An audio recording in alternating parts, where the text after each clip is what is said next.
तो यार देखो, आज हम करने वाले हैं ऑब्जेक्टिव ऑफ प्लानिंग। अब ऑब्जेक्टिव ऑफ प्लानिंग हमारे एग्जाम्स में आता है, इम्पॉर्टेंट भी है, टीचर पूछ भी सकता है। तो अब इसे याद कैसे रखें? पहले तो हमें ये सेंटेंस पता होने चाहिए, इसके अंदर क्या कंटेंट लिखा है हमें वो चीज़ पता होनी चाहिए, राइट। तो अगर हमें एग्ज़ाम में याद नहीं आ रहा है तो हम की पॉइंट से कैसे याद रख सकते हैं? तो मैं आज आपको एक स्टोरी की मदद से की पॉइंट्स बताने वाली हूँ, ठीक है। सबसे पहले ये देखो, सपोज़ मान लिया जाए कि हमें कोई भी एक कंपटीशन है, ठीक है, या हमें उसके लिए प्लान करना है, ठीक है। तो ऑब्जेक्टिव्स ऑफ प्लानिंग में सबसे पहले हमारा प्लान क्या होना चाहिए? क्रिएटिव होना चाहिए, ठीक है। हमारा प्लान क्या होना चाहिए? क्रिएटिव।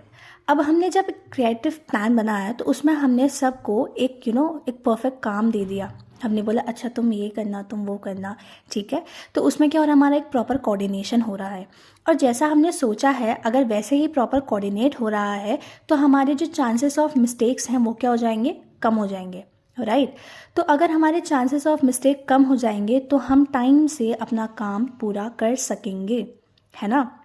और अगर हमने पूरा इफ़िशियंसी के साथ अपना काम किया है तो हमारा बाकी एक्टिविटीज़ में भी अच्छा कंट्रोल रहेगा, ठीक है। क्योंकि कभी कभी चीज़ें होती हैं कि हमको ऑन द स्पॉट और भी काम दिया जा सकता है और हमारे पास उसको करने के लिए या तो टाइम नहीं होता है, ठीक है, या हमारे अंदर ऑलरेडी इतना स्ट्रेस होता है, ऑलरेडी इतना प्रेशर होता है कि हम उसको अच्छे से काम नहीं कर पाते हैं, ठीक है।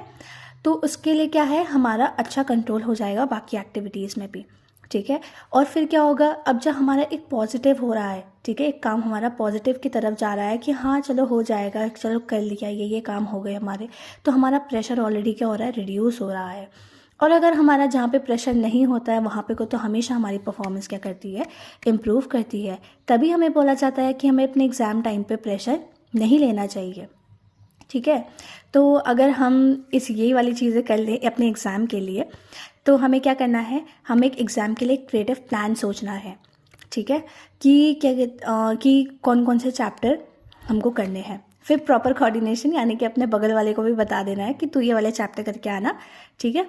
उसके बाद हमारे चांसेस ऑफ मिस्टेक रिड्यूस कैसे होंगे? हमें प्रॉपर चीटिंग टिप्स पता होनी चाहिए, ठीक है। फिर हम इफ़िशियंसी के साथ अपना काम करेंगे और फिर क्या होगा? हमें सारे क्वेश्चन आ जाएंगे, गुड कंट्रोल होगा हमारे क्वेश्चन में, और हमारा प्रेशर रिड्यूस हो जाएगा कि चलो यार भाई पास हो गए हम लोग। और फिर हमारा परफॉर्मेंस क्या हो जाएगा? इम्प्रूव हो जाएगा, क्योंकि हमें पता है कि चीटिंग में किए गए क्वेश्चन हमें हमेशा याद रहते हैं, ठीक है। तो this is it, thank you.